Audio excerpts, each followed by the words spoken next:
Welcome to Fearless with Jason Whitlock. I'm Jason Whitlock, your host. Happy Tuesday. Thank you for joining me. Do we have a fantastic show planned for you today? It's going to be awesome. We're not going to start here, but I am going to tell you, Serena Williams' husband is upset with me. He's tweeting or posting about me this morning on X.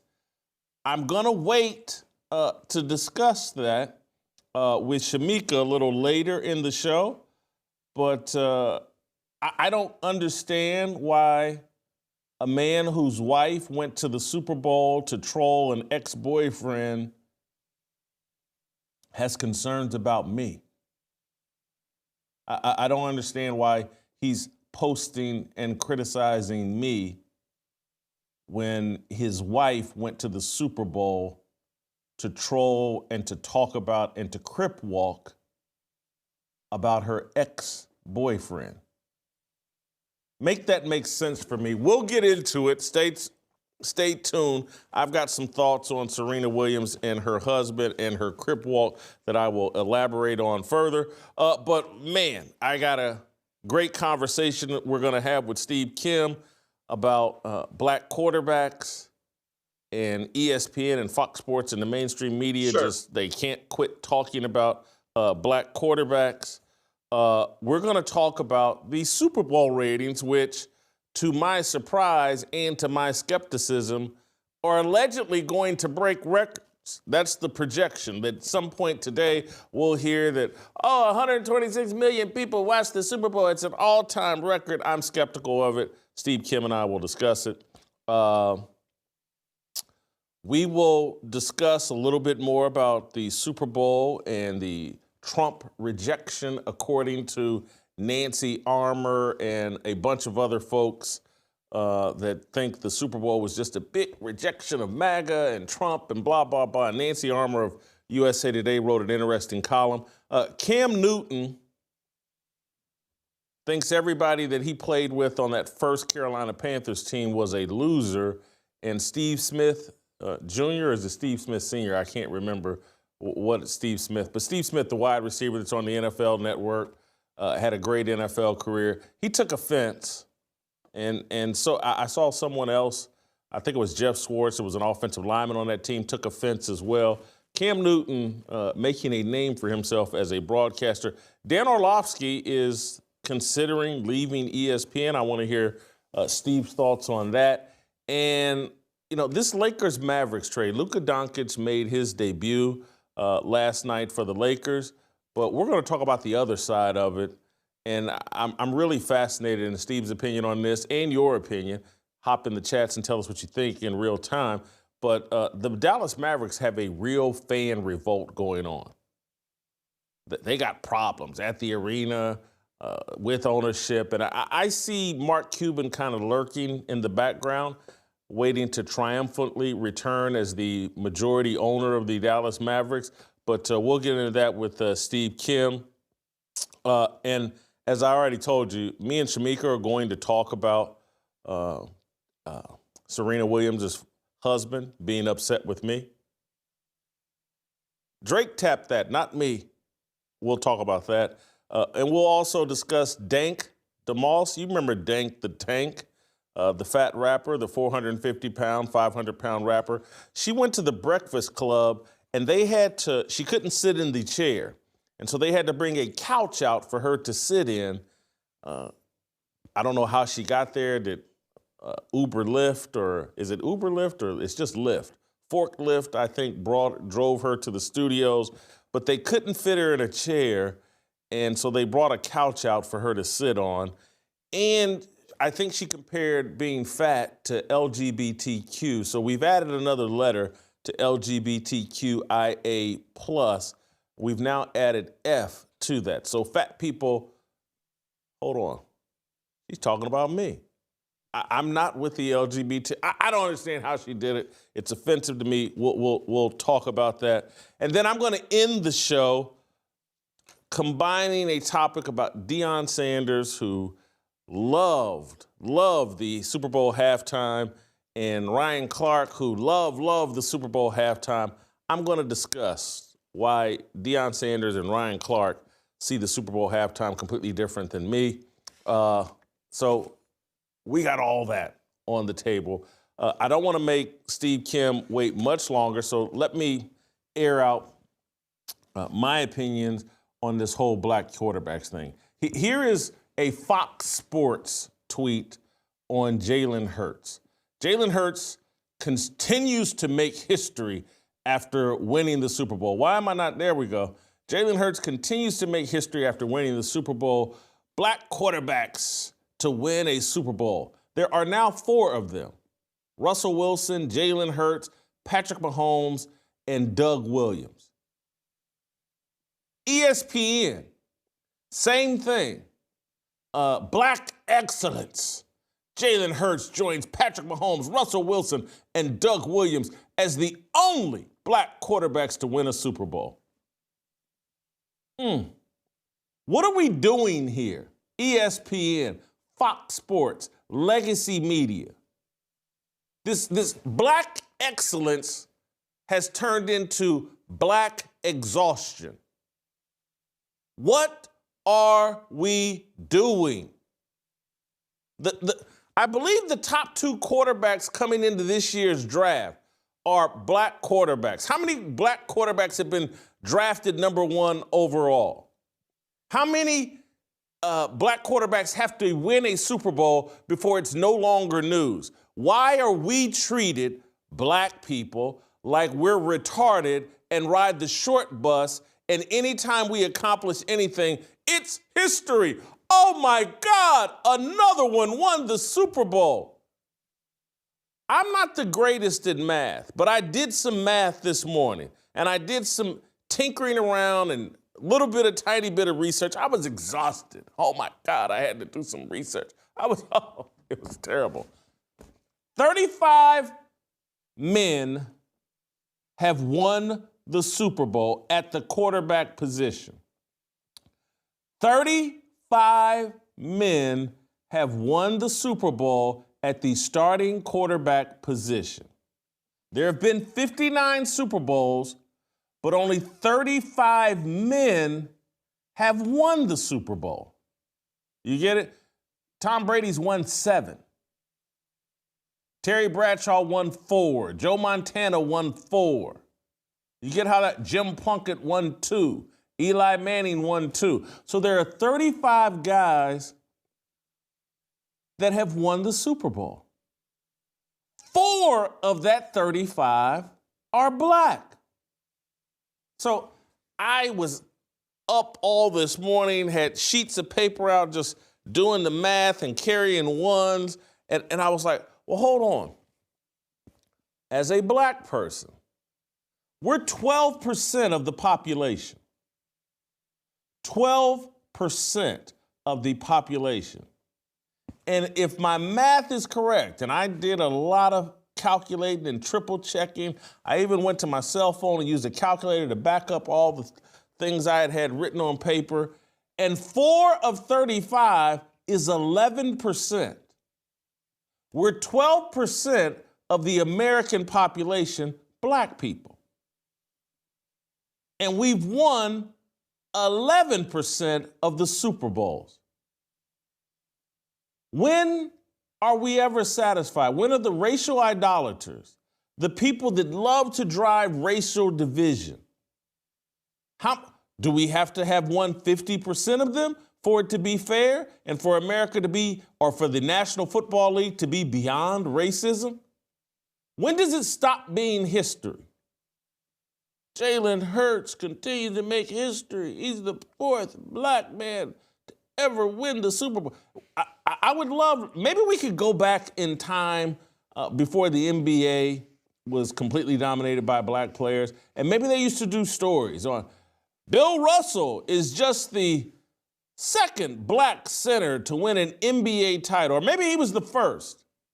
And then did they stop when Shaq was winning NBA titles? Was he the 85th black center to win a NBA title? Was he the 35th? I don't know. When do they quit counting? When does it quit being history? When do expectations for black people actually elevate within corporate media? And trust me, I know there are black people probably contributing to or running these social media feeds for ESPN and Fox Sports and the NFL, which I also think tweeted out something about this. There's probably black people doing this. And they have low expectations for black people. And that's why they keep thinking every time we get out of bed and put our pants on the right direction, we've made history.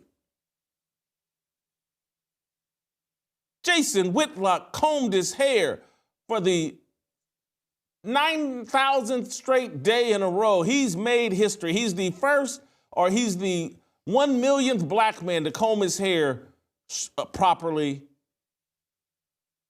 1,900 days in a row.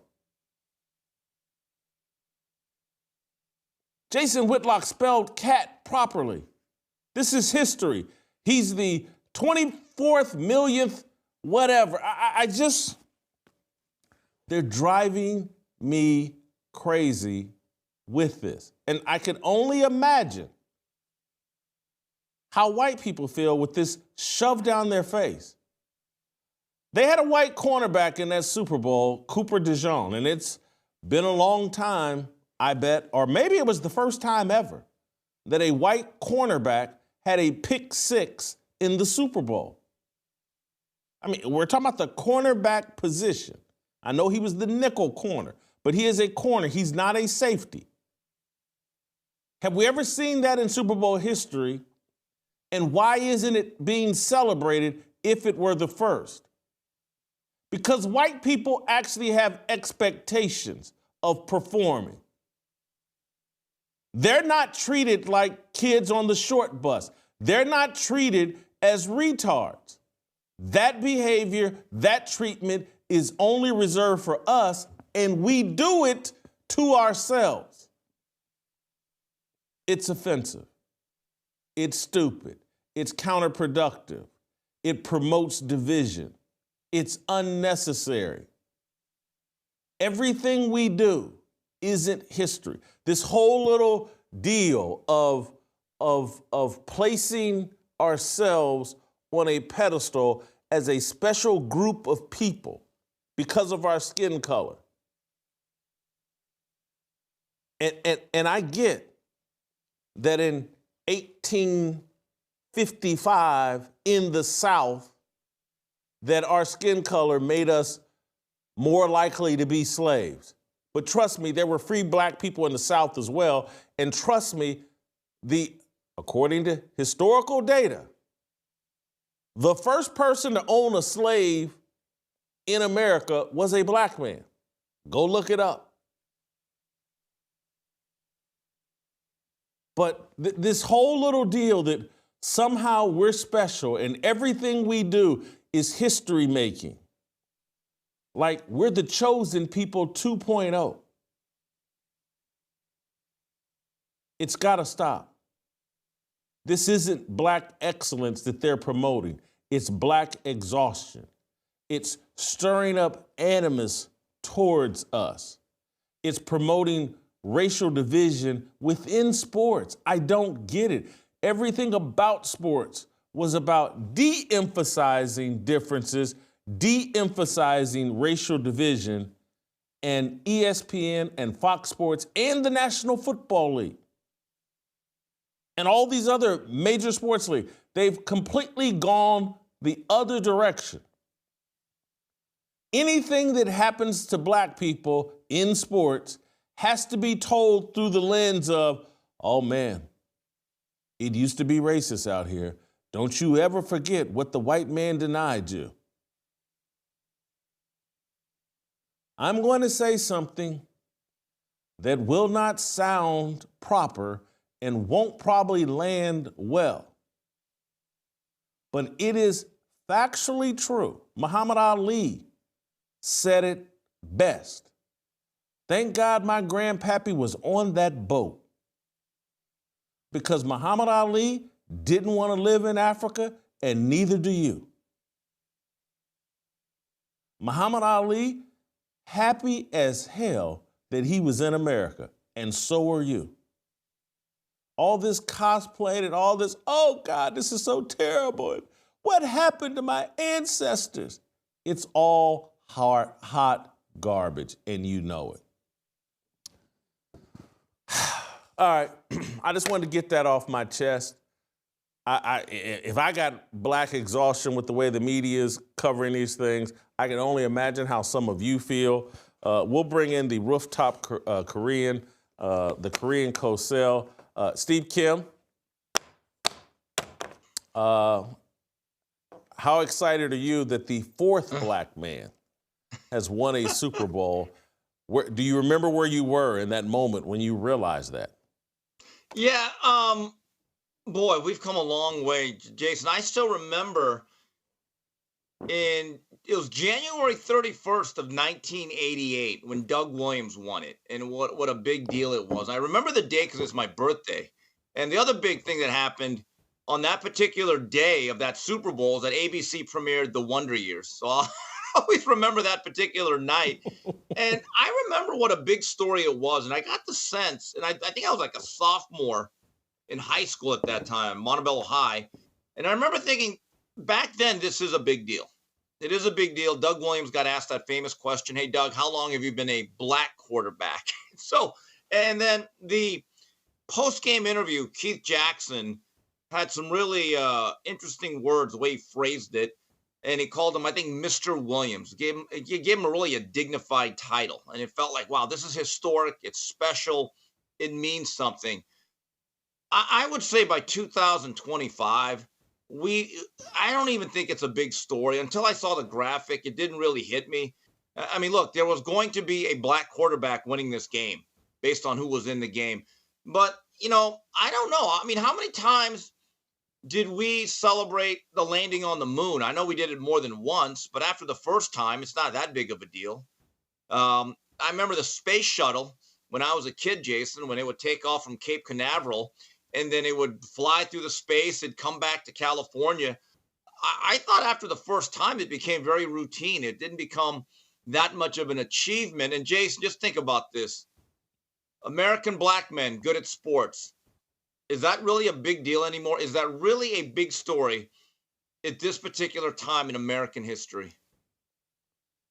No, it's not, and it needs to be de-emphasized. It's overemphasized at this point, and given what's going on with young people across America, but young black people in general with can't read at an appropriate level, can't do math at an appropriate level. It almost seems a joke to be, Jalen Hurts just did something on the football field that, he was expected to do.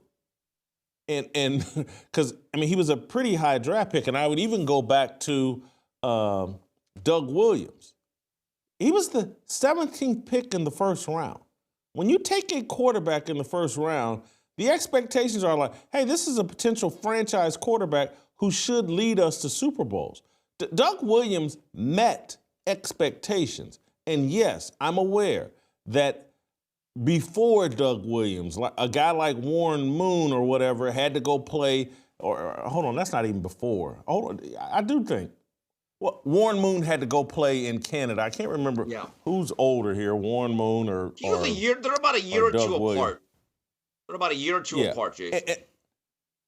And so, but this whole he played at Grambling and was the 17th pick in the draft. The Tampa Bay Buccaneers clearly thought like, hey, man, this guy is a franchise-type quarterback, and he lived up to expectations, and eventually, not with Tampa, but eventually with the Washington Redskins and won a Super Bowl. It's this whole deal of like, from Jalen Hurts to Patrick Mahomes to Russell Wilson, these guys were drafted at a level, because you got to remember, Joe Montana was a third-round pick. They're drafted at a level where the expectation should be like, hey, man, they did what we were expected to do. We put the right pieces around them. And yes, it's nice that they won or whatever, but it's not like they just cured cancer or they just, were the second or third people to walk on the moon. They're quarterbacks. and they were drafted high, and they met expectations and have won some Super Bowls. I just find the entire thing offensive, and I think, in my view, this is more driven by black people than white liberals. And I know white liberals play a role in this, but I guarantee it's black people on social media at ESPN or Fox Sports. Oh, we got to put together this deal. He's the fourth. And I get next year they're planning on hoping it's Lamar Jackson so they can say he's the fifth, and Ryan Clark can say, well, he's the first authentically black one. But I honestly think this is more driven by black liberals than white liberals. I still believe that there has to be some white guilt and liberal pandering taking place. That this is almost their way of keeping DEI initiatives alive, at least in sports, if not government. But it kind of reminds me, if you go back, Jason, about a month ago, when college football season was winding down, Marcus Freeman became, I wouldn't say the target, but the spotlight of he's the first black coach in the national title game. And I've always said that there's the fallacy of the collective achievement. What exactly is the collective achievement? In my view, the collective achievement is basically a bunch of people that have really achieved nothing in life, don't have much going for them, trying to glom off the success of someone who has, in the name of racial pride or unity. I know that's going to anger people, but that's the way I look at it. Then you try to point out, and I do it jokingly because I was trolling, and I said, well, yeah, it's a great moment for us half-crouching tigers. He's the first half Asian coach, and these people would get very upset. But you know what? And I wanted to ask them, let me ask you something. Regardless of whether they beat Ohio State or not, Notre Dame, my life will not get any better if Marcus Freeman wins or loses, but will yours? That is the question. And some people have asked me, was it important in the Asian community this game on January 20th if Marcus Freeman wins? To the best of my knowledge, and I answered this as bluntly as I could, I would say that a good 90% plus of Asian Americans did not even care. They really didn't. I don't think they care that much about college football. Unless they went to Notre Dame or Ohio State, I don't think they cared much about the game. But when you start propping up collective achievements, you start to wonder why. Steve, this is what really bothers me. You know, I'm 57. And so it's like this new woke left people all over social media, and this whole belief that, well, you can't expect people to try to achieve certain things until they've seen someone who looks like them do it. And that's the narrative. That's the argument they're making, and that's the justification for DEI. Well, if a black guy is the head coach at Notre Dame, that's going to make black kids say, I can be a head coach at a major college. And I go, well, hold on. I'm 57. How did I grow up? And I did not, my high school, we had black kids. My, certainly my favorite place on earth, the Masterpiece Lounge, growing up with my dad, my family. It's like, I'm not disconnected from the black experience at all growing up. And somehow my inspiration as a journalist was Mike Royko, some guy that wrote columns in Chicago. And so when I decided to be a sports journalist or to go into journalism, I thought of, I want to be just like Mike Royko. He was super successful. And again, I didn't need to see someone black do it for me to have those aspirations and to set that goal. And so how could I, born in 1967, when, racism and all that was just like supposed to be really bad, how could I grow up and go, oh, Mike Royko's doing that, I can do that? But kids today, unless they see someone black do it, it never crosses their mind that they can do it. That's what annoys the hell out of me. How many Asian boxing writers were there when you were growing up, Steve? Did you need to see an Asian boxing writer? No. Did Jackie Chan have to be a sports writer for you to say, hey, I want to be a sports writer? Well, look, my major influence in terms of a guy that I first read, my version of Mike Royko was Jim Murray. Just an all-time great columnist at the Los Angeles Times, an incredible wordsmith. It's interesting, like you talk about cultural influences. I don't know if I see that many Asian kids who specifically grew up in America, because they obviously play a lot of baseball in Japan. They have a great system. But Jason, I can't tell you that there's an uptick in baseball participation among Asian or specifically Japanese children because of Shohei Ohtani. He's a performer. He's an athlete. He's very good at what he does for the Dodgers. But people have to move on with their lives. But when you start talking about how someone becomes very symbolic of a culture or race or a class of people, I think that can become very dangerous. It's something that not everyone wants. I mean, look at this halftime show. Everyone's making light or focusing in on Kendrick Lamar. Jason, I think there's a segment of Black America that's probably horrified and disgusted by what they saw, probably didn't agree with any of the messaging or the language or the way they did it. But here's the thing, they're probably not allowed to say it or they get castigated. See, these things can work both ways. Everyone thinks it's a symbol or something that's very prideful, perhaps if it's positive. But there are other things that are like, not so much. It's actually kind of shameful. But people collectively as a whole are now forced to endorse it, whether they believe it or not. And that's where it becomes, I think, very dangerous. You brought it up, and I'm going to get to it at the end of the show myself, but I'm going to bring it up because you've made it appropriate. It's like I was blown away. Deion Sanders, head coach of the University of Colorado, obviously, someone that I'm critical of. I guess it's not that shocking that he defended Kendrick Lamar's halftime show, but he said, you represented us well. And this is that whole collective thing that Kendrick Lamar's out there in some tight blue jeans that bell bottom out, looking like a little midget woman out there rapping. And he's eliminated the curse words, but most people don't know what he said. And it's like, again, it's not like he was unveiling some poetry. He's out there dissing another rapper as a pedophile. And Deion, he represented us well. What the hell is he talking about?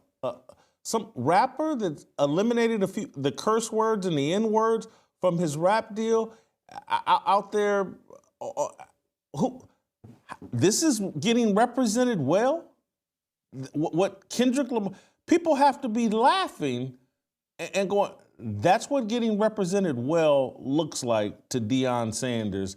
It just kind of blows my mind. And because I'm sitting there like, this ain't the best and brightest of us. Maybe they should have brought Thomas Sowell on to read, some of his columns at halftime, and I'd be like, you just represented us well. That would have been a halftime show I paid attention to. But Jason, what does Confucius always say? The standards you set for somebody is what you really think about them. Accurate. Steve, we're going to move on. There's some other things I want to talk to you about, Super Bowl ratings. Before we do that, though, I want to talk with the audience a little bit about our passion here, preborn. As long as the abortion pill is legally mailed and taken in all 50 states, no state can be abortion-free. Abortion pills carry distinct risks to mothers and death to babies, and now accounts for over 60% of all abortions. Preborn's network of clinics shine a light into this darkness by offering free services to women considering the future of their baby, including the abortion reversal pill. This powerful remedy can help to reverse the course or the curse of this toxic pill. Preborn reaches into the heart of babies and mothers with God's love and compassion, and to date, they have rescued more than 300,000 babies. Your tax-deductible monthly support of any amount is crucial in the fight for life. All proceeds go towards life, and together we can reverse the curse. Saving babies isn't just about one life, it's about saving the heartbeat of the entire nation. To donate, please call pound 250 and say the keyword baby. That's pound 250, the keyword baby, or give the way I prefer to give. Visit preborn.com/fearless. That's preborn.com/fearless. Steve, the Super Bowl ratings have been projected to go over 126 million. I'm shocked by this. This is going to be some new record.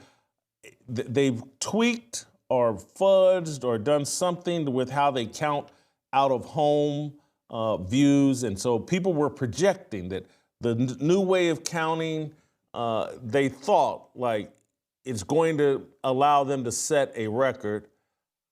I'm still skeptical. I just don't believe you could have a Super Bowl game that was that uncompetitive, have a Super Bowl halftime that was that intolerant of 90% of the audience, and still somehow set a record for viewership. I don't care how they slice it. I don't care how they count the views. No way this is the most watched Super Bowl of all time. I'll never believe it. Your thoughts? I mean, Jason, though, keep this in mind about our society. We love the bread and circus, and this is the biggest circus every single year. It's a national holiday. It doesn't surprise me. Look, if there's going to be a decline, I have a question for all those people, the millions of you out there that were disgusted by the halftime show. Me, I'm rather apathetic about it either way. But those who were completely offended by what was disseminated on that particular stage, you need to do something that's going to take a lot of character and discipline. Don't watch going forward, or you're part of the problem. So I think next year's ratings might be more reflective of the national disgust we felt over Kendrick Lamar or whatever was produced. But Jason, the ratings do not surprise me. If you go back for at least 45 years, it seems to me the number one rated television program every single year seems to be the Super Bowl. Littering the top 10 are the playoff games. Dotting the top 100 all throughout the season is the National Football League with a few college football games. Football has long ago replaced baseball as our national passion. May not be our pastime, but it is our passion. And we are a culture of habits, and habits are difficult to break. And I still think we have a very difficult time quitting football. Certainly we do, and the way we've built Super Bowl parties and socializing around the Super Bowl. There's no other sporting event where everybody basically says, hey, I'm throwing a party, a big one at my home, and it's almost like another national holiday. It's right there with Thanksgiving and Christmas, some sort of gathering that maybe it's more about friends. This is like the Friends Thanksgiving, where Thanksgiving and Christmas are about family. And so we've certainly built that around the Super Bowl. But I'm just sorry. A game that just was never competitive. And the early projections are this game's going to peak right in terms of ratings right before the end of the second quarter. And normally, I'm telling you, these games peak at halftime with the halftime performance because that's the most inclusive thing. The football fans watch and the casuals also watch. But allegedly, that didn't happen. But I'm just sorry.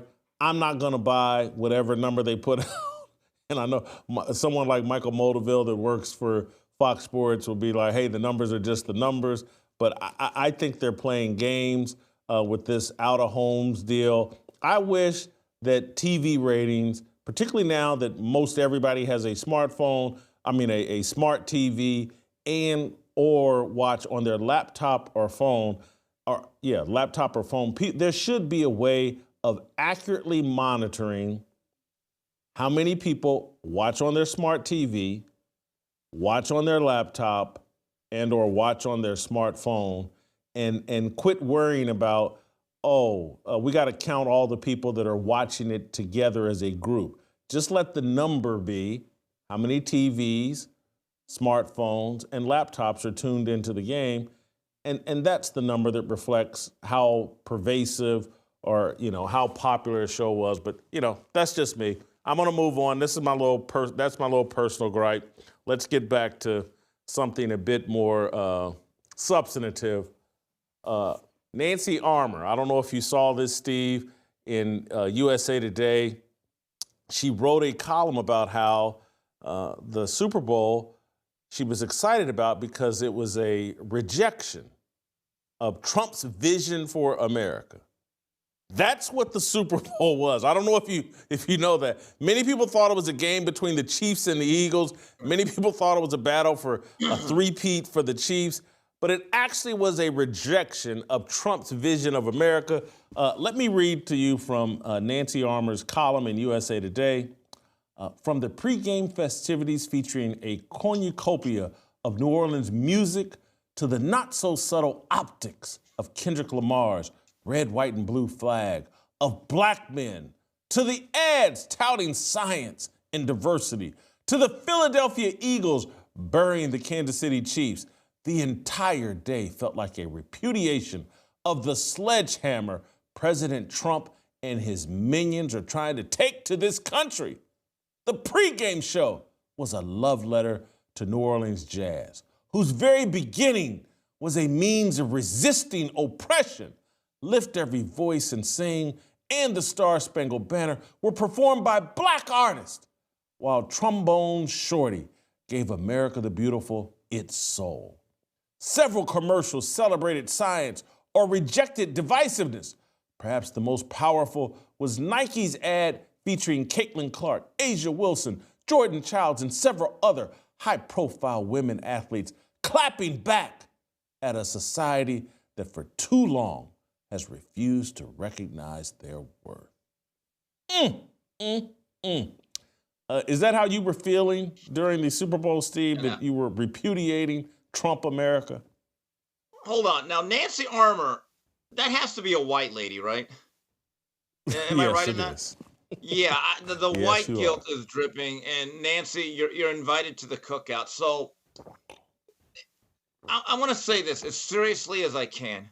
We do not hate the mainstream media enough. For as much heat as we give them, it's not enough. For as much critiquing as we give them, it's not enough. Because if that was a repudiation of Trump, I didn't even think of the Trump angle. I just knew he was at the game. A couple players shook his hands, Chris Jones. Several players, I think one of them, Pac-Man Jones, wore a MAGA outfit. Good for him. So if that is a repudiation of a political figure in America, Jason, I have a very simple question. What was November 5?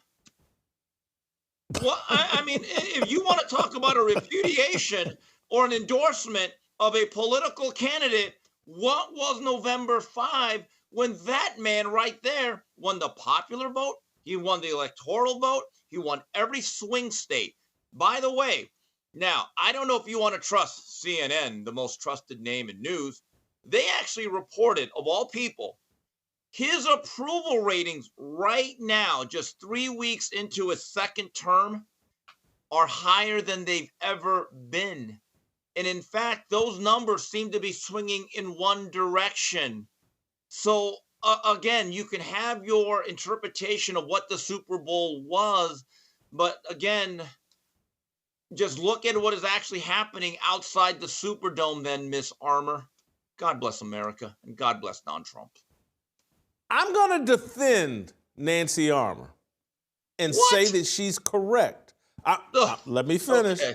I'm going to defend and say that she's correct because what you're talking about on November 5th is an organic, natural reflection of how America felt about Donald Trump. What she's talking about is what corporate America bought and paid for on February 9th. Was that February 9th? Yeah, is my math correct? February 9th. Corporate America did buy, pay for something that they thought would be a message, particularly that halftime show and all the things that they built around it. The Nike commercial with the women saying, "You've mistreated me and you can't win," and be demanding, be this, be that. All of that, she's 1,000% accurate. The NFL commercial about flag football and the little black girl that took on all the white boys on the football field and made clowns of them with the black dude cheering it on. What was bought and paid for was a repudiation of Trump, no different than in 2020. That election was bought and paid for and was a repudiation of Trump. And that's how Joe Biden, you buy and pay for 81 million mail-in ballots, you get what you pay for. Uh-oh.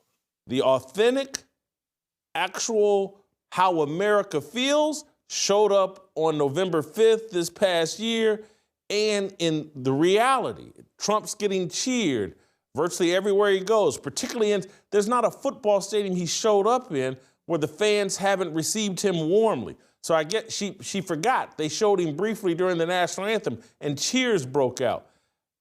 In the bought and paid for world, in the matrix that is built and paid for by corporate America, they are still repudiating Donald Trump and his vision of America.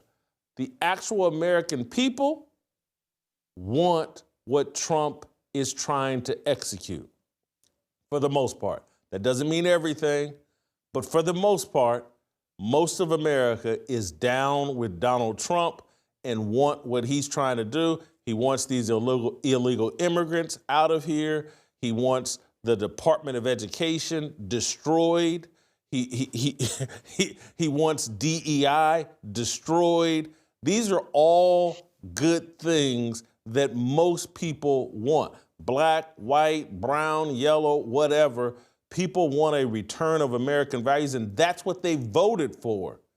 And so Nancy Armour, like a lot of people in the media, lives in her own little delusional world and made-up world where what you buy and pay for, whatever algorithm YouTube or Google or even X uses, that's the world she wants to live in. It's not reality.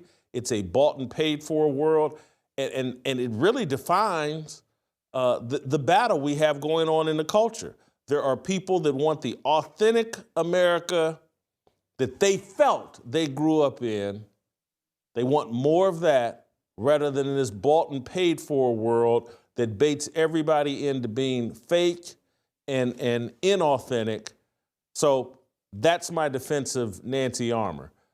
Yes, they bought and paid for a repudiation of Donald Trump on Super Bowl Sunday, and that's how Kendrick Lamar and Samuel Jackson got to perform for 14 minutes at halftime and tell America you're racist and we're never going to forgive you, and oh, don't black people have it hard.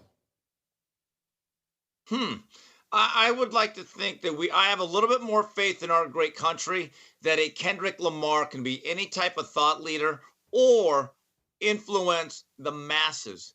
He's basically a talented talking head. Okay, he's not going to be a guy. I would hope not. I would hope that was going to lead his people or any people into anything. I actually think too much is being made of the halftime show. Honestly, it happened. It took place. They pack up. They leave. The circus gets out of town, and now we go on to our everyday problems. I don't think Kendrick Lamar means much in the grand scheme of things, or even the halftime show. I really don't. We're talking about a 14-minute production, right, on a very big stage.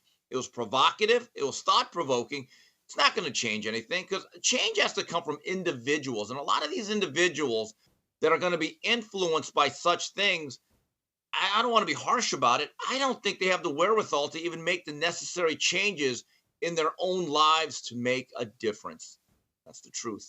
Let me ask you something. It's an interesting point of view and perspective you just unpacked there, but I want to push back and just test you because I get where you're coming from. As an Asian American, there's nothing that Kendrick Lamar is going to do that's going to have any influence over you, any of your loved ones, nieces, nephews, grandparents, or whomever. your Asian American friends and maybe most of your Latino friends, who knows? But as a black person, Kendrick Lamar has sway over my culture or black people. He sets a tone for that, hey, this is the way black people are supposed to feel. And you're supposed to feel like victims, and anyone that doesn't confirm or affirm your victim status and isn't angry with America and isn't pointing a finger of blame at America, they're not really black. You shouldn't socialize them. You should ostracize them. Are you perhaps, because you're Asian and it has no impact on you, are you perhaps blind to the impact it does have on black people, or perhaps just uncaring, like, hey, that's y'all's problem? Right. Well, look, first of all, I always think of myself as an American. I don't ever say, oh, I'm Asian American. I'm an American Asian or an American Korean. I know people have problems with that, but just because I've made it in this country, no one's dragging me down. I don't allow that whole when was America great. I always say, if you actually say that, you've probably failed. I know that's a very harsh way of looking at it, but it's also the most honest way I could deal with people like this. My job is not to feel sympathetic for anyone that's done consistently bad things in their lives. We have to be a little tougher on people, in my view. We have to bring shame back or actually raise the standards. Now, I don't think anybody should have any type of impact. My God, Kendrick Lamar is not Plato or Socrates. He's a rapper. I just don't understand this whole hero worship or turning him into something that he's not. And if that is the people or the individual that you look up to or are influenced by as a single person, that says more about you than them. And maybe you ought to get different role models. Steve, I don't at all disagree with your point. And I don't think you've said anything, and I know you don't really care, that may offend someone, but I don't think you've said anything offensive. I just think, just keeping it all the way real, like the Asian marriage rate is really, really high. It's like they're not raising a bunch of single parent kids. And so for someone like me, that I'm like, wow, single parenthood runs rampant in the black community. I know a bunch of kids. I used to be the spokesman for Big Brothers Big Sisters in Kansas City. And so I just think you would be amazed at the number of black kids with no father in the home who do take their cues from Kendrick Lamar or other rappers, Snoop Dogg or whatever. Right. And Jason, did you ever think that's not the solution, but that's actually the problem? There's no question about it. Steve, look, both of my parents, very involved in my life. My dad passed away, I think now 12 years ago. But always involved in my life, even though my parents divorced. I think of myself, my childhood, despite the poverty and, or what, my childhood is idyllic in my mind, despite my parents' divorce and all that. But I can say, at 57 with my values, I can say there was a time when rappers had an influence over me. Not the kind of influence I saw over, kids with no father and kids that were really, really lost, but an influence over me. And so, like, me and and I hate to throw Willie Clark's name into this, but, Willie Clark is a guy I grew up with, one of my best friends in life. And we would talk when we were younger about like rap music and listening to it and how it would influence our mindset. And it's like, man, I got to quit listening to rap. We'd be saying this as a kid, like, I got to quit listening to rap music, or when we were younger, it felt like kids. But I got to quit listening to rap music because it puts me in a mindset of negativity and disrespect towards women. And so for someone like me, I thought it was normal. Just, to be at a strip club a couple of nights a week or, once a week or, that was a normal part of my social routine. And a lot of that is that's what rap music made strip club music, and it kind of normalized it. And I literally just the other day I was thinking about, me and Tech Nine, the rapper that I was friends with in Kansas City, and going to strip clubs in Kansas City with Tech Nine. And I'm saying the whole rap culture, the way it's so pushed in commercial America, and it so has been defining of what black culture is, it even had influence on me. And I had a relatively strong upbringing. And I'm just wondering if, because you come from, married families and rap says nothing about your culture, that it's harder for you to relate to the fact that I'm sitting here going man, these kids, man, they watch that halftime show and they just think it's the greatest thing in the world, that Kendrick Lamar carried out his beef on the halftime stage and called Drake a pedophile and, Crip walked and all that other stuff.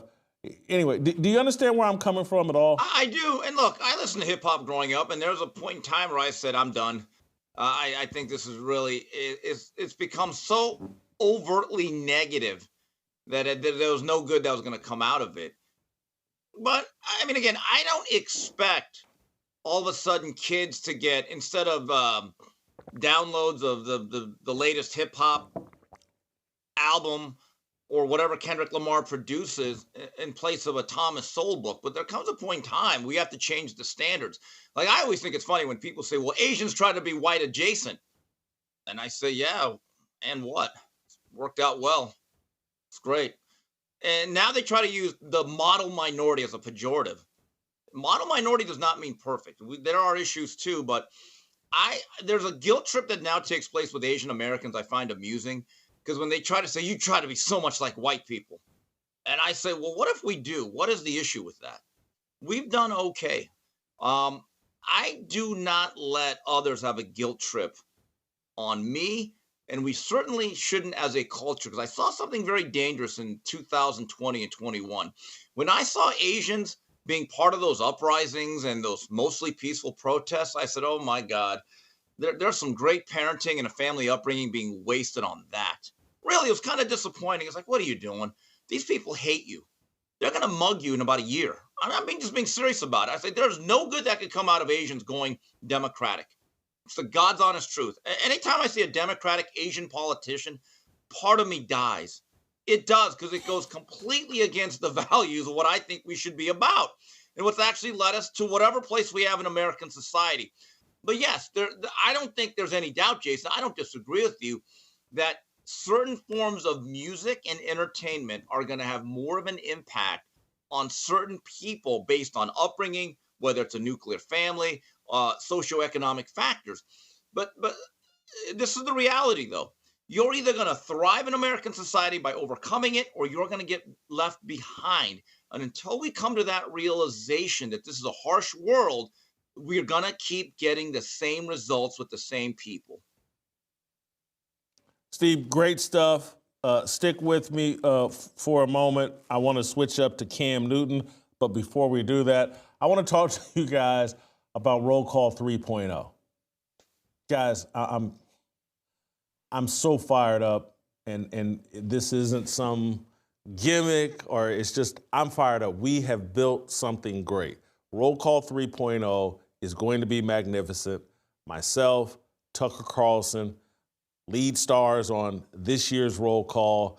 But wow, do we have a terrific lineup, including the legendary country music artist Jamie Johnson on Friday, along with Tucker Carlson and myself. Comedian Steve Byrne is going to make sure we're all in a good mood and laughing. Tucker and I are going to have an amazing 90-minute, 2-hour conversation. And Jamie Johnson, trust me, is going to bring the house down. This Friday event on May 2nd is for you, your wife, your girlfriend, your significant other.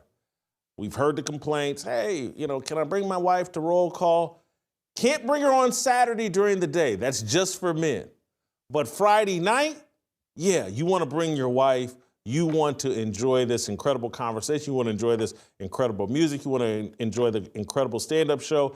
And then on Saturday night, after roll call, I'm going to invite you to have a private dinner with me, a private party with me after roll call right here in Nashville.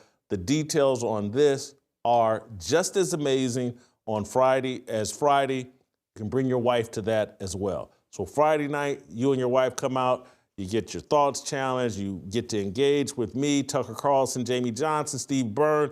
You have an incredible date night. And then Saturday night after roll call, we wind it down. We're going to have some music. We're going to have great food. It's going to be at an incredible location, one of my best friends' homes. It's going to be amazing. Bring your wife to that. And then Saturday during the day, man, do we have a lineup of speakers, including Doug Wilson, including Pastor Corey Brooks, including Pastor E.W. Jackson, Anthony Walker, Alan Jackson. Mervyn Mayo's going to sing and perform. Tamara, you guys know Tamara, Fearless. She's going to be there and sing and perform. Go to fearlessrollcall.com. Get your tickets right now. Roll Call 3.0 is going to the next level. Can't wait to see you there. Perfect weekend, perfect date weekend for you and your wife. Your wife can invite you. You can bring your wife, whatever, because we got her entertained on Friday night and Saturday night. And then Saturday during the day, we're going to make you a better man, and your wife's going to love you for it. FearlessRollCall.com. Steve, our man Cam Newton, who's trying to build a media career. Man, he's picking fights that he doesn't even know about. He's picked one with me. He's, defending Joy Taylor. Well, now he's offended a bunch of his former Carolina Panthers teammates with this comment. Watch Cam Newton talk about being the number one pick for the Carolina Panthers and the group of players that he joined. My issue is when I was the first pick, I went into a locker room of losers. Guys didn't know how to win. Guys didn't know how to prepare. It was a culture shock for me. The games don't mean a lot to a lot of people in the league like you would expect. It's just money. Not everybody has capabilities to be impact players. They're just players. That's Cam Newton giving advice to Travis Hunter, who will be one of the top 2, 3, 4 picks in the NFL draft. Cam has no self-awareness, in my view. Because I guarantee you there's a lot of his former players like, you talk about someone that didn't care about winning and all they cared about was trying to be an icon. Now, maybe this wasn't true in his first couple years when Jerry Richardson was the owner and Cam was more clean cut. But, Cam survived throughout his NFL career on talent more than preparation. Anyway, Steve Smith Sr., the wide receiver, tweeted at Cam, 53-man locker room -1 equals 52 losers. Wow. Breaking news to number 89. I've watched and listened from afar as you, Cameron Newton, talk about the Panthers. None of us are perfect. Yes, we were 2-14 before you blessed us with your presence. The way you have talked about the Panthers lately, I'm very disappointed. I wish you nothing but the very best. I'm done. Your thoughts here on Cam Newton backing a bus over his former Panthers teammates? I mean, I'm surprised that Mr. Smith didn't ask him to ice up, son. Look, we have to be honest about this. When you come in as the number one pick and that team sticks on that spot, right, and they don't trade out of it, you're generally going to a very bad team, probably one that wins 3 or less games. So you could say in theory, it's not a good football team. There's probably a lot of guys that aren't going to be here. That's the truth. But Steve Smith is one of those few football players I actually think could fight. I think he has a history of it. He's not afraid to back down. I would love to see something. Steve Smith, to me, should be a Hall of Famer. I really mean that. By the way, he'd have my vote. But, yeah, stop that, Whitlock. He's a great punt returner, too. You're making me go to the stats. Go ahead. Keep talking. Not only the stats, but look at his punt returning stats and his playoff numbers. The guy was a big-time money player. We will not have any disrespect of Steve Smith Jr. or senior. But Jason, here's the issue, though. Senior. This is where Cam's going to open himself up, though. And he had a very good pro career, a little bit inconsistent. Reached its apex in 2015 with the MVP, leading the Panthers to a Super Bowl. But I wonder how many teammates are now going to come out in light of all this and say, well, Cam didn't really study that hard. He wasn't the first in, last out. He was very I mean, again, I'm just saying, if that's the truth, I believe that among players in a locker room, there used to be a sign in every baseball locker room. Whatever is said here stays here. In other words, this is the covenant that we have. We are bonded. There's going to be a lot of secrets. None of it leaves these four walls. Once Cam backed up that Greyhound up and down on his 52-plus teammates, there's going to be a lot of teammates that probably had grievances in their back of their minds, little things about Cam. He would always be a little bit late, or he'd always cut out on film sessions, or he didn't do extra work. Here's the problem. Now there's a license for every single one of those guys to raise their hand up and just tweet out, well, Cam, it's funny you say that, because every time we needed to do something a little bit extra, you were gone. That's all I'm saying. It will be interesting if players open up about Cam. It seems like Steve Smith's trying to take the high road here. He may snap at some point. I saw Jeff Schwartz, former NFL offensive lineman. He kind of mentioned Cam's deal, but without taking any real shots. For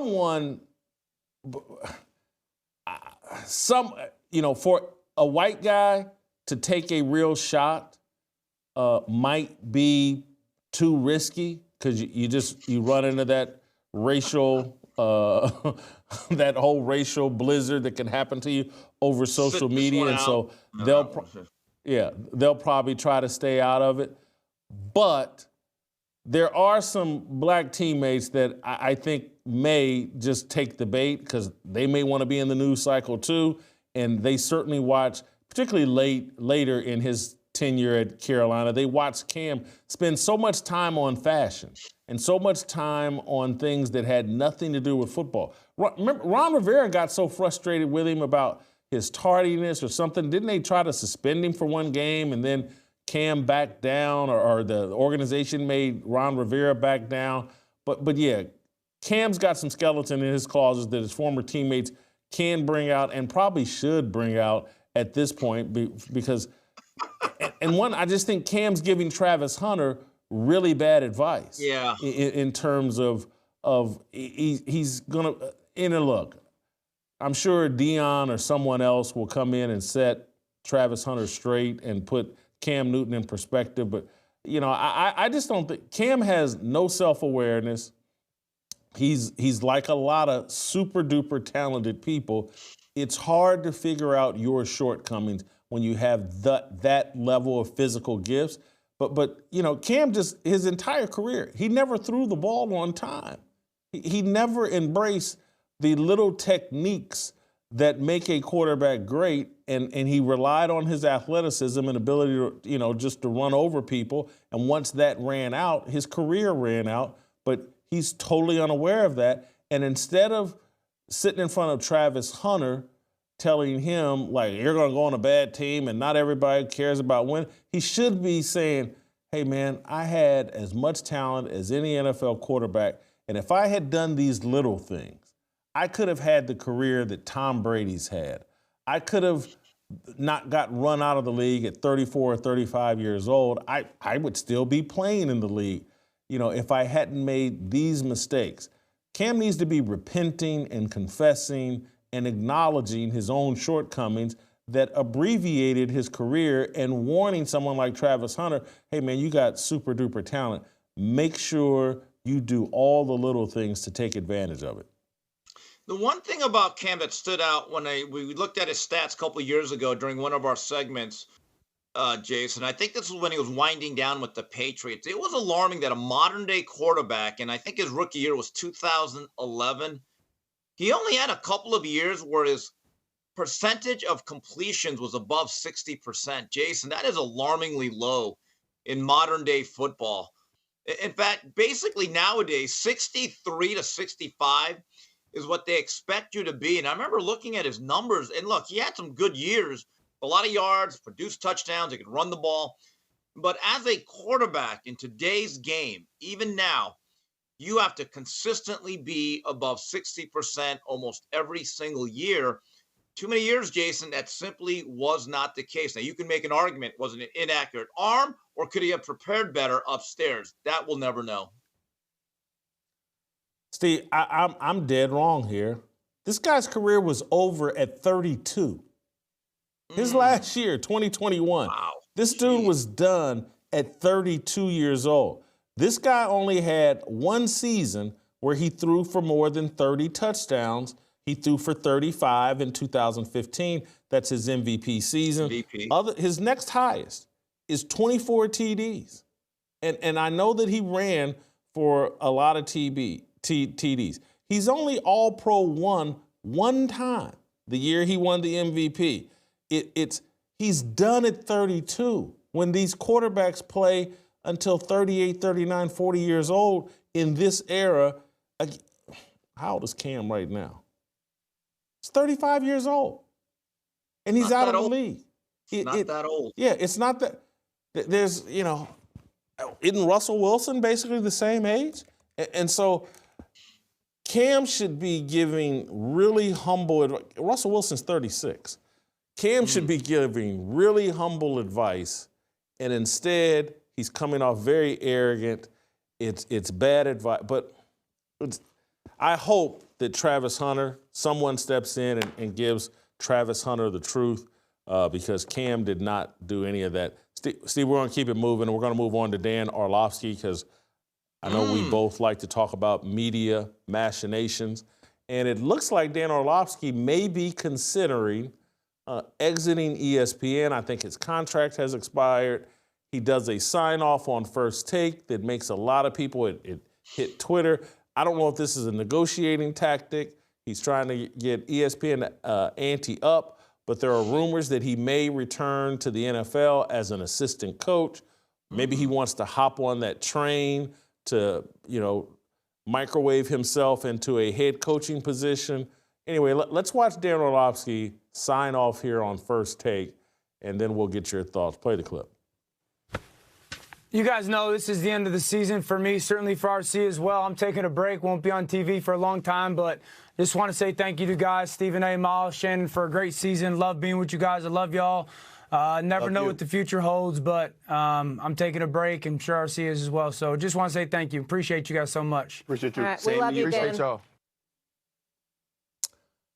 Orlovsky, do you think he returns to ESPN, or does he try to become an assistant coach and 3-4 years from now be a head coach making $12, $13, $14, $15 million a year?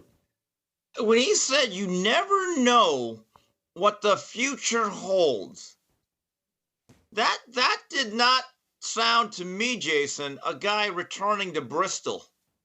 And that's the famous old line from Sal Marciano. He once said happiness is seeing Bristol in your rearview mirror, and he got fired from ESPN after that. But I never got the sense that Orlovsky was burnt out. I mean, that's a good gig. Jason, if you have one of those particular jobs at that level, you make a lot of money, you never lose a game, you're always right. I would think it's fun, but maybe he does want to coach. But Jason, I'll be honest with you. Coaching is a grind. I know there's a lot of money, but think about it. You are now putting in at this level of football that he wants to get to at least 12 to 14-hour days, if not longer, during the season. Nowadays, there really is no off season. It's not, you can't go fishing the way you once did. You have a bunch of OTAs, you have passing camps, you got training camps, then you got game weeks. Maybe he wants to do it. I don't know. But yes, Jason, it sounded like a guy that is heavily weighing his options. I think a lot of these former professional football players are looking at the money that's in coaching and saying, hey, getting on TV and talking about sports, yeah, that's kind of low maintenance, not a heavy lift. But how rewarding is it, particularly for someone like Dan Orlovsky, who expresses a religious faith and is at ESPN, and a lot of the things that ESPN promotes violate his faith. It's no different than, we've had David Pollack on this show, same deal, and said, hey, look, man, you have to watch what you say at ESPN. So I could see Orlovsky embracing that grind, actually. Yeah. That working in football, and particularly football allows, particularly with this rebirth of a revival of athletes and coaches leaning into their faith and talking about their faith more, that it's a ministry that fulfills them, and they don't mind the 12 and 14-hour days, particularly with the big paychecks that come along with it. Look, Michael Vick left a pretty good job to go to Norfolk State, which, has a paycheck, but certainly not a big one. I just wonder, though, Jay, do you think Dan Orlovsky's just sick and tired of having to take Mina Kimes seriously? And maybe he's just, that's it. No more. Can't do it. I kid. It's a joke. I kid. I do. He could never admit this, but I do think it's a part of it in terms of, hey, man, when you're having to cater your conversation to this collective group and people, again, it's like why you and I enjoy doing this show, because we can actually say what we actually believe. We don't have to sit there and say, oh, well, someone may go to HR and complain, someone's going to act like they're offended as a woman. I can actually say what I think. And, if I think that, like, hey, this commercial, this flag football commercial with this woman dominating is stupid and it's some part of delusional feminist delusion, I can actually say that. He can't. Maybe he doesn't want to. Maybe he's a non-conflict guy. But, yeah, I think Orlovsky, a better fit for him and his personality would be coaching. I think that's the way football is going. He's seen that from Ohio State, Notre Dame, to what Nick Sirianni and the Eagles got going on. You can express your faith while coaching better than you can sitting on TV at ESPN where, they're pretending like men are women and women are men. Steve, before I get to this last topic, I want to take a second to promote the new little wrinkle to our show on Fridays, Listen or Lose. Those of you in the audience, you can win $100 in free Bitcoin every Friday if you play Listen or Lose. You have to listen to the show all week.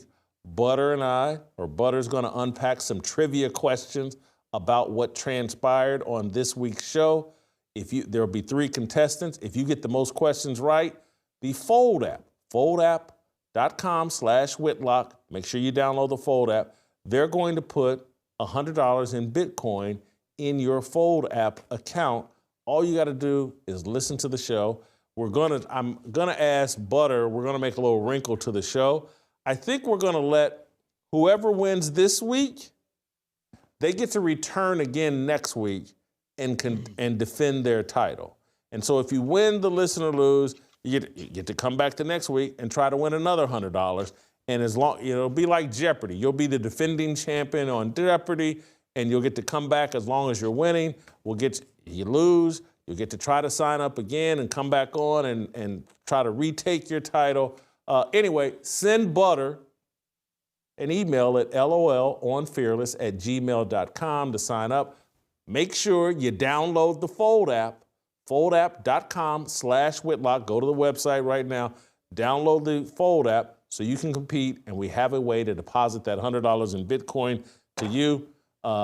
Steve, back to you. On my final topic for you, we got a real revolt going on with the Dallas Mavericks fans. This is fascinating.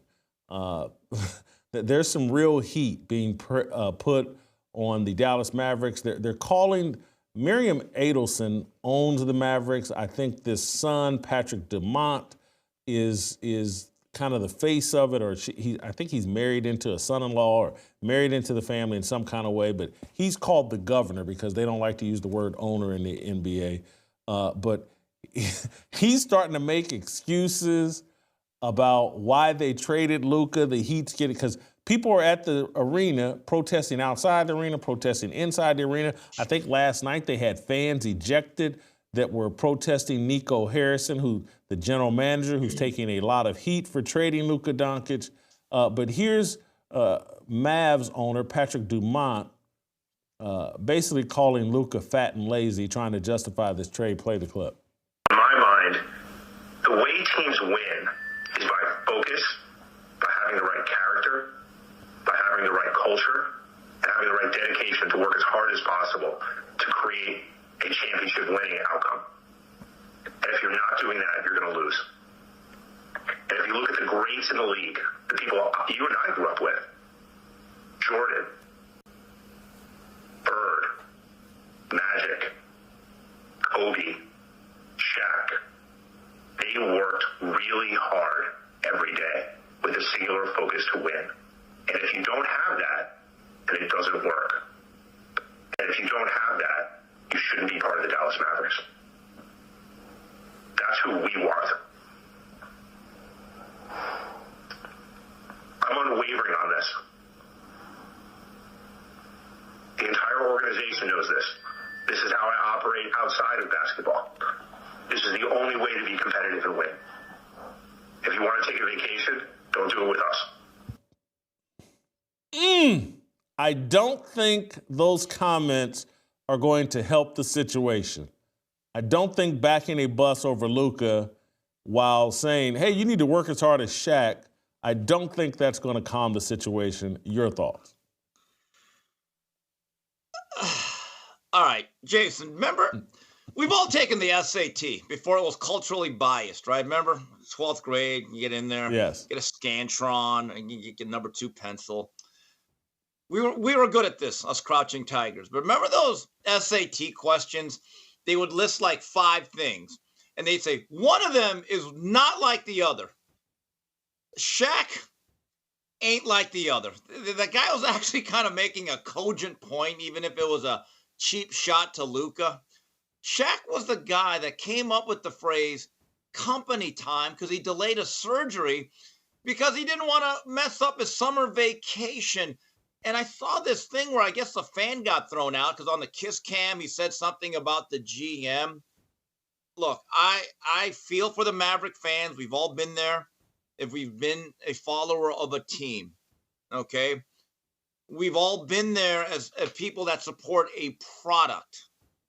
But I think from this time moving forward, or maybe next year, because you've already paid for the tickets, next year, the loudest boycott or the loudest protest they can have, Jason, is just not to show up and boycott. Make your silence deafening. Well, I think we got video of fans getting kicked out of the arena. They're making their voices heard. There's no question about that.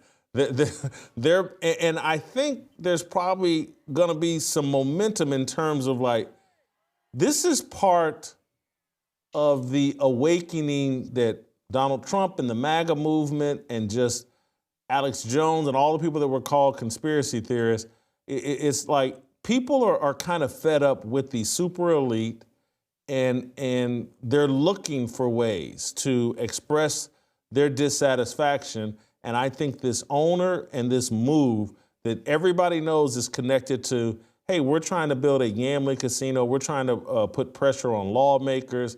I think everybody knows that. And I think that I offered the theory that at some point Mark Cuban is going to reemerge as the majority owner and the controlling owner of the Dallas Mavericks.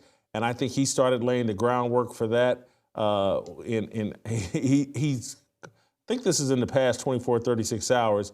He's on tape joking with Bill Gates about the Luka trade and basically calling the Luka trade stupid. Let's play that clip. And so I wanted to start off with a question because you've been in, unique situations and maybe you can help. If after you left Microsoft, you found out that Steve Ballmer traded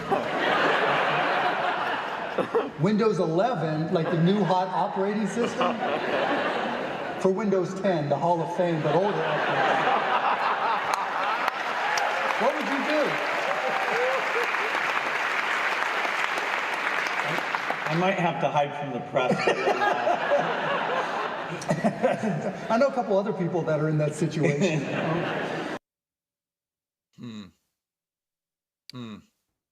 Do you think Mark Cuban wants to return as the majority owner of the Mavericks? Well, now that his political career has crashed and burned after November 5th, he may not have a choice. It's the return of old easy Mark Cuban. Shout out to Peter Vesey. He's going to try to reinvent himself as the everyday billionaire, right? Meanwhile, hanging out with Bill Gates. But, Jason, I think there's a real issue. One of the founding American principles is the First Amendment. And I'm actually alarmed that when fans go to a game and they're not happy, and if they're not using obscenities, because I think there's a line you can draw there with families involved and kids. But if you have a clever sign that critiques or pokes at the bear or the organization, you're telling me they don't have a right to be disgruntled and to amplify their message that as season ticket holders who have put down their hard-earned money, you just have one dissenting voice or some sort of placard, you get escorted out. Again, folks, if you continue to get treated like this and you continue to go back, at a certain point, it's on you as fans. Because if you enable this, maybe you are the problem.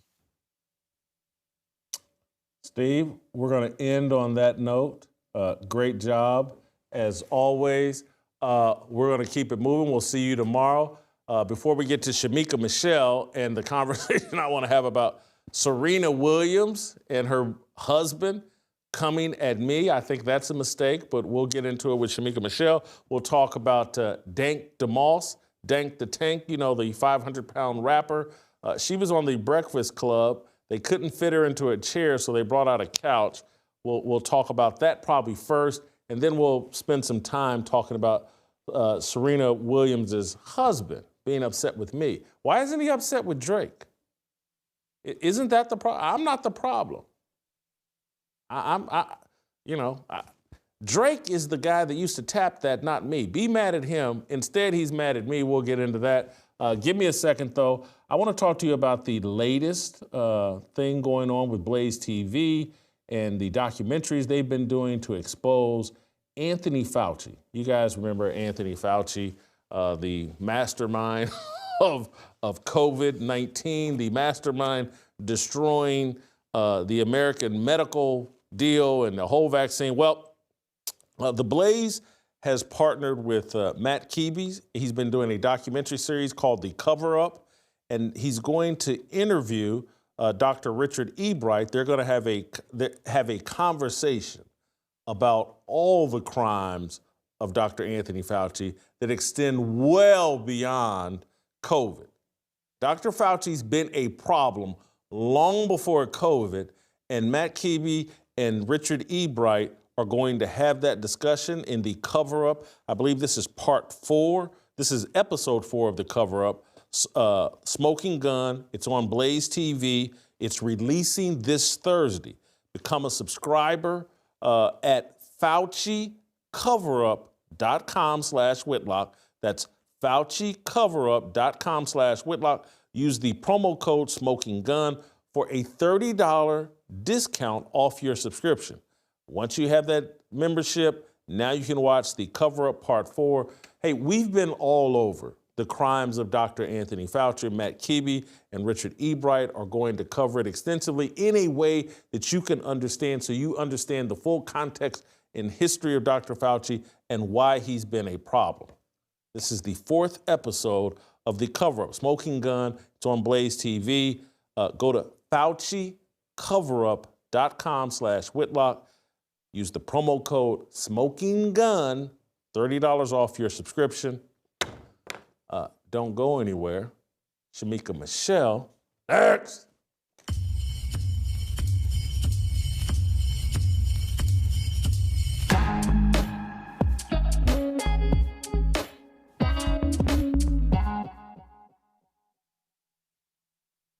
That big rack of hers that she showed off constantly. It's just, and that peanut butter skin with that big rack. Like, Jay, keep your distance. That's going to get you into trouble. Jason, there's nobody like you. but you're not that guy, you know? You've been big overeating, it's really not that hard. Push away from the table, that's how you should act. Why even look at a woman, got your own big rack. Can't no woman's drugs even compare to yours. Gotta restock the shelves when you come to the store. Seems like you're ready and willing to eat. You're always in the kitchen cooking up your favorite treat. Reese's, crunchy, or the pieces. The girls got patties you like to eat. Peanut butter factory, big cans, Jif or even Peter Pan. You're lusting over big titties, you're kidding me. You got your own size double D. You got big tatas, oh big tatas. Ooh. Oh. You've been trapped in the pantry. Trapped in the pantry, eating big cans of peanut butter and ho. I was raised in the gym, outside Planet Fitness, but now you. Big cans, Jif, or even Peter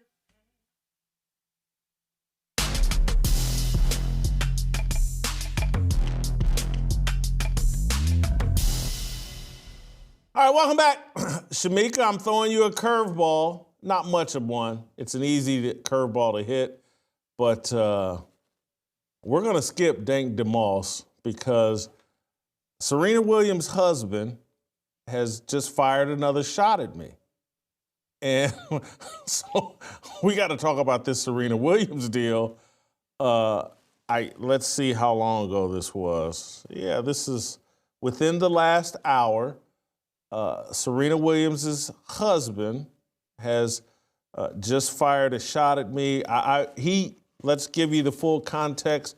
I believe yesterday he tweeted out, some of y'all have no idea how criticized Serena was for this same dance at Wimbledon 13 years ago, and it shows this is bigger than the music. And he's talking about my criticism of Serena Williams during the 2012 Olympics in London.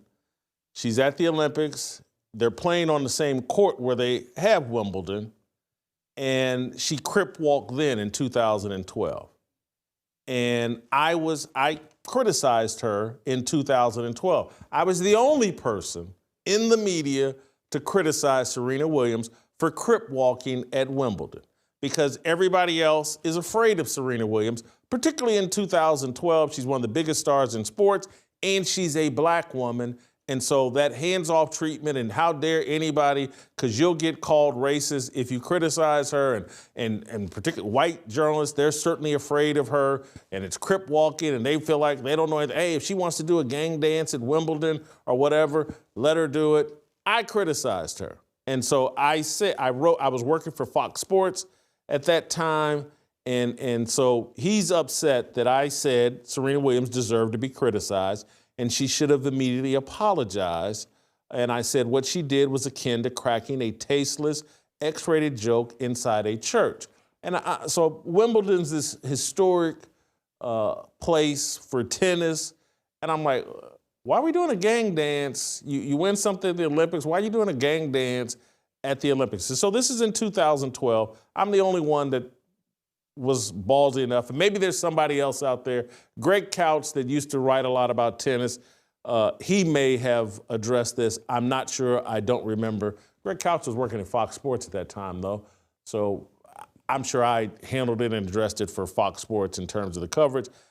Before that, let's say in 2007 or 8 or sometime, at some point, I criticized Serena Williams at a time when she was struggling with her weight and acknowledged that she was struggling with her weight. I criticized her like I would any male athlete, totally aware that I have a weight problem, but I'm not the superstar athlete. And, you know, when a male athlete struggles with his weight and it hurts his performance, they get criticized. I criticized Serena Williams at that time. And so I think those are the 2 times before this Super Bowl halftime where I've publicly criticized Serena Williams. Clearly, and I'm not shocked by this, I knew that this was a case, it has bothered Serena Williams since the early 2000s. It bothered her in 2012. How dare this Negro Jason Whitlock criticize me? Doesn't he know I'm above criticism? I'm a black woman. I'm a queen. I'm, above criticism. So she's clearly cried, and everybody knows, I think this dude's name is Alexis. I don't know how to pronounce his last name. Maybe you do. Someone hop in my ear. It's spelled Ohanian. Everybody knows. Alexis, Serena, I just want to be clear, I got no problem with interracial dating. None. Check my record. I have none. However, I will say this. Clearly, she's been crying on her white husband's shoulder. This mean old fat black man, Jason Whitlock, he's criticized me about crip walking. And when I was struggling with my weight, he criticized me about that. And now this man has taken to Twitter. I guess she has gassed him up for this war, and it's his job now to come at me. And so within the past hour, the man took to X, Elon Musk platform, and exercised his free speech and his opportunity to take a shot at me because, in context, let's be fair here. Earlier this morning, 2 hours ago, 2.5 hours ago, I did tweet out his original tweet about me yesterday. And I said, this is Serena's husband, a true beta. He's mad at me rather than the wife crip walking and still thinking about Drake. And I ended it with simp. So he could argue I took the first vicious shot. He has now responded. I get it. You're 57 and life didn't turn out the way you imagined. That kind of disappointment must be exhausting. You're the embodiment of peaked in high school, spending decades chasing validation from strangers through likes and digital hugs, only to find that no amount of external approval fills the void. I wouldn't wish that on anyone. Criticism only fuels your victim complex, reinforcing the comforting delusion that there's some grand conspiracy against you and your brave ideas, when in reality, you've just got terrible takes. It's a cycle outrage, backlash, self-pity, repeat. This is a lonely road. There's still time to rewrite the ending. Start by working on yourself first. You'll find that if you wake up every morning trying to be a little bit better, a little more curious, you won't have time for irrational hating. You'll be too busy winning.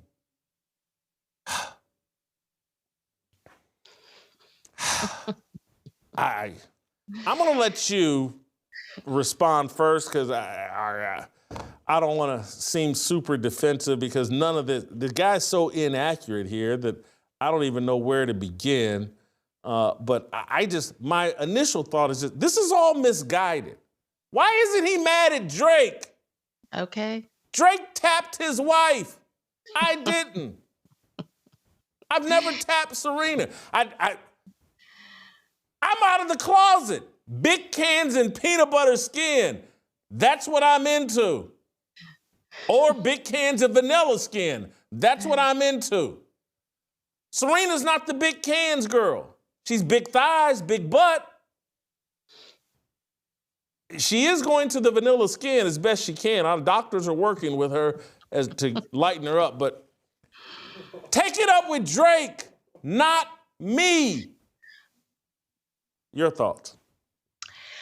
Look, he should have said, this is bigger than Dank DeMoss. Then we would have understood how huge this is to him. Look, the only thing I can say about her husband is cuck-a-doodle-doo, because you are right. This was not just about the dance. This is about her getting back at her ex. And listen, Alexis, if you were putting it down at the house, it would be Drake who, no matter how big he is, no matter how many records he has sold, you don't think about your ex when your current is that man, period.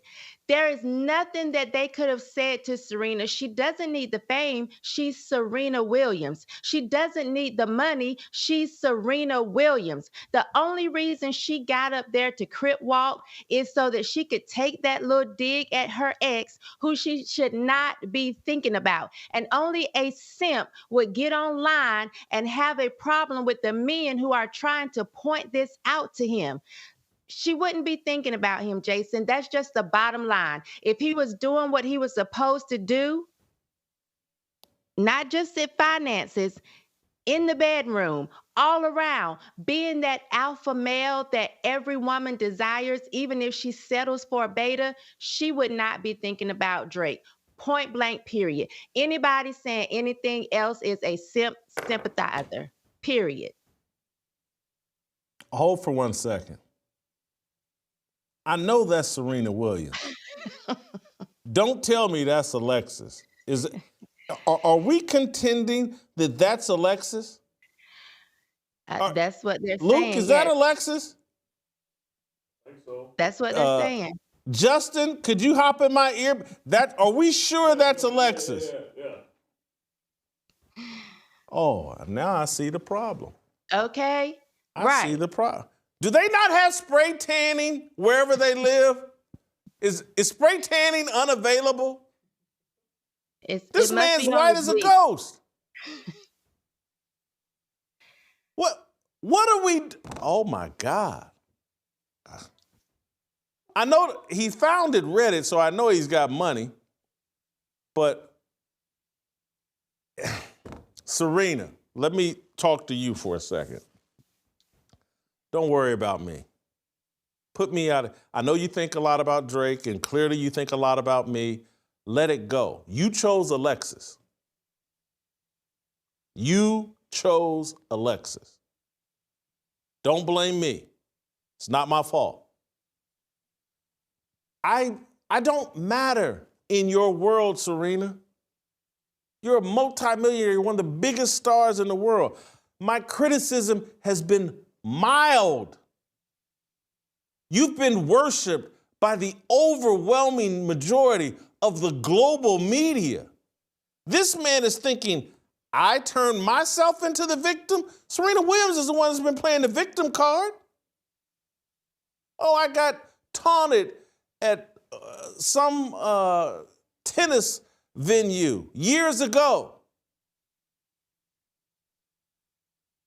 You're not a victim. You're a champion.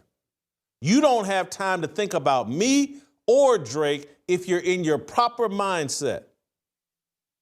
Some sports writer occasionally criticizing you once every 5 years. It's not a big deal. Don't worry about me. Let it go. Focus on Alexis. Get this man some spray tanning immediately. Use some of that money y'all got to put some melanin on it, even if it's fake melanin.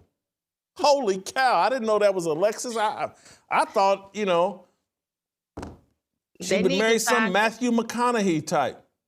Anyway, go ahead. They need to find a way to take the melanin she's getting rid of and give it to him, because clearly she's doing something different. She claims it's because she's not in the sun as much, but listen, a lot of us are not in the sun in the winter, but we don't completely fade the way she is, and not being in the sun has nothing to do with the blonde hair, the bad wig that she continues to wear.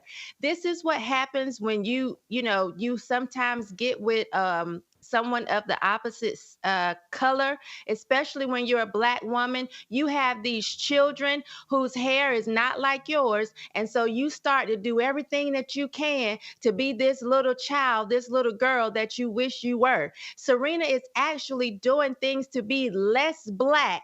And Thank God I'm loaded for Bear, and we'll reconnect with Shemeka. But holy cow, I'm Alexis, what are you? Don't pick this fight, brother. You're not built to be in some sort of battle with me, and I know Serena's had enough of me, and you feel like as a man, you have to take me on because she's the only woman enough, I guess, to go take on Drake, who she's really focused on and wishes she was with Drake and not you.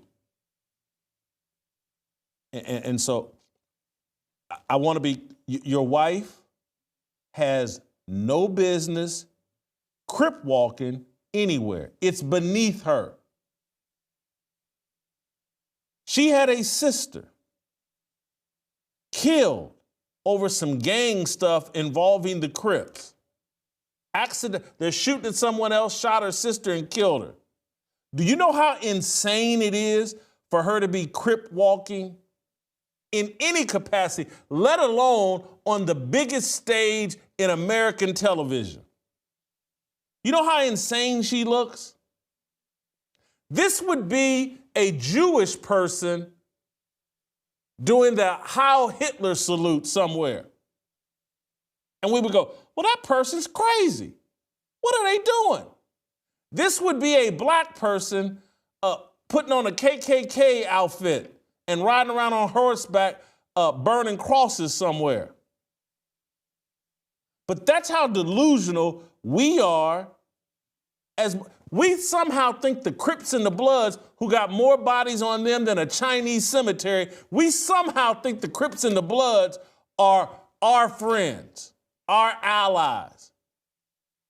Something to be mimicked and celebrated on the biggest stage in American television. You gonna go crip walk. Alexis, your woman is delusional. She needs help from you to get her mind right. She should be following you. You shouldn't be following her. This is insanity on both of their parts.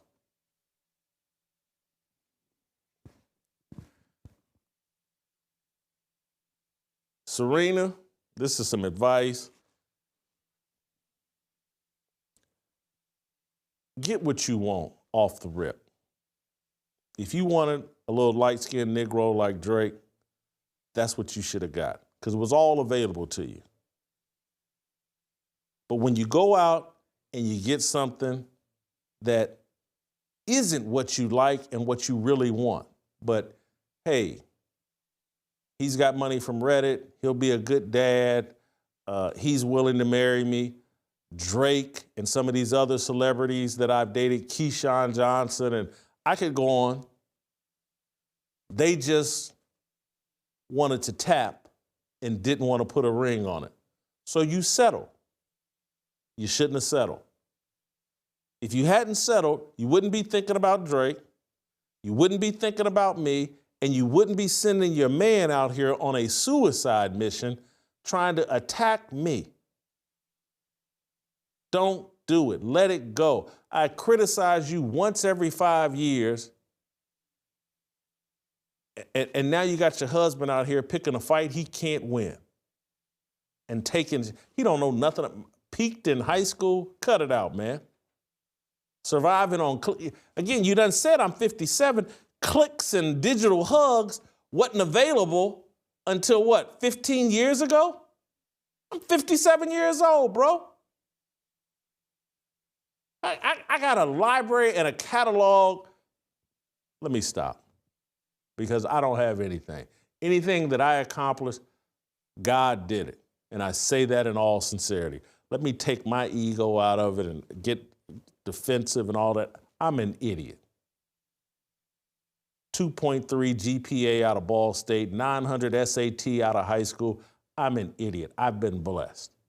And I know I've been blessed. And that's why these little silly attacks that you're making at me, they just fall flat. Deal with your wife. Leave me alone. Shemeka, I'll give you the final thought.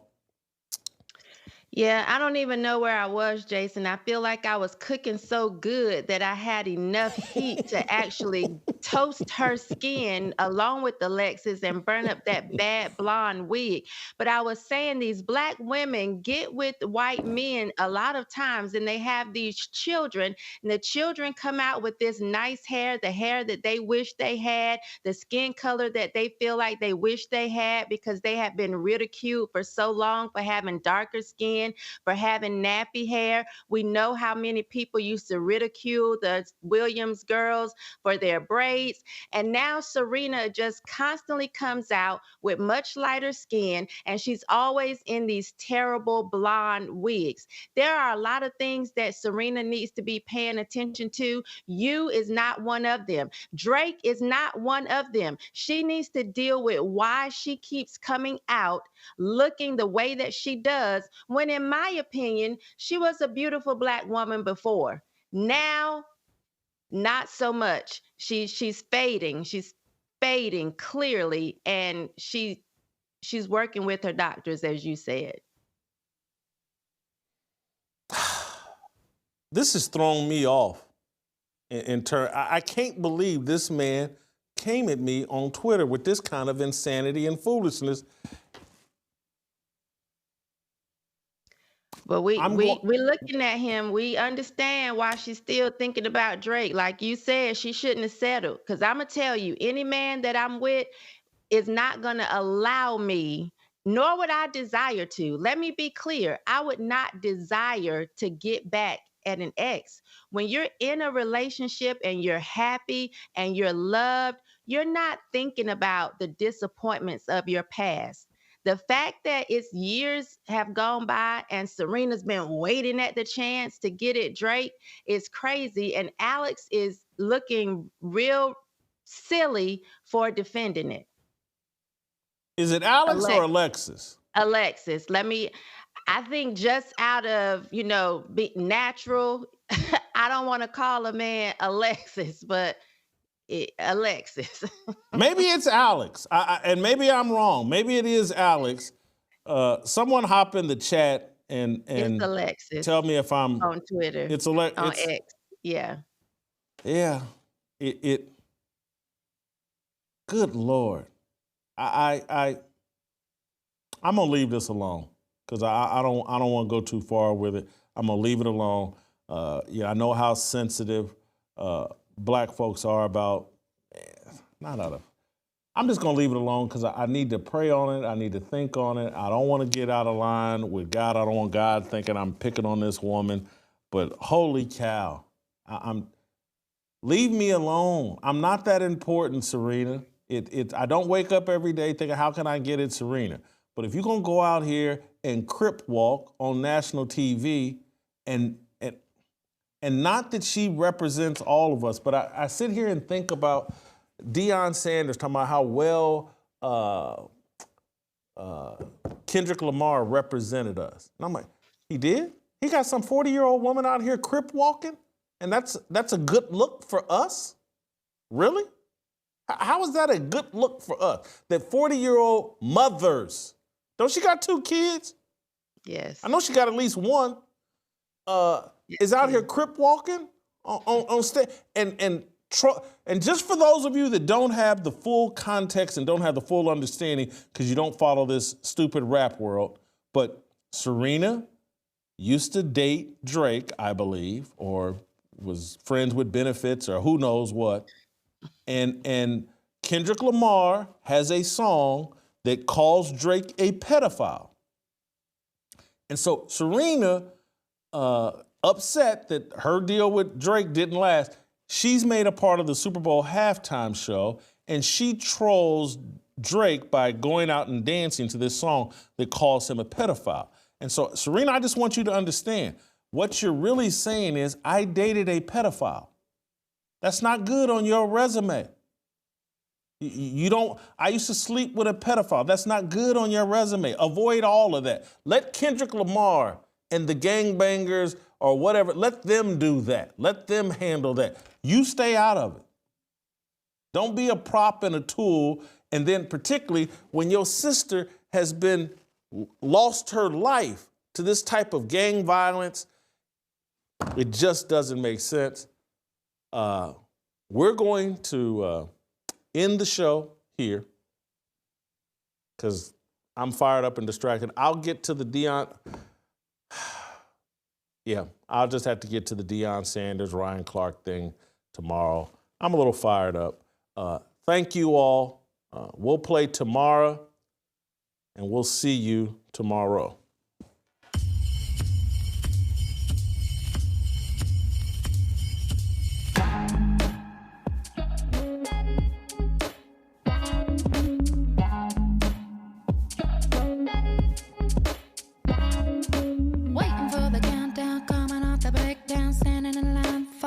Freedom, looking for a breakout, feeling like a standoff, nothing in life like freedom. Came like a fighter, striking like a ladder, making all these moves for freedom.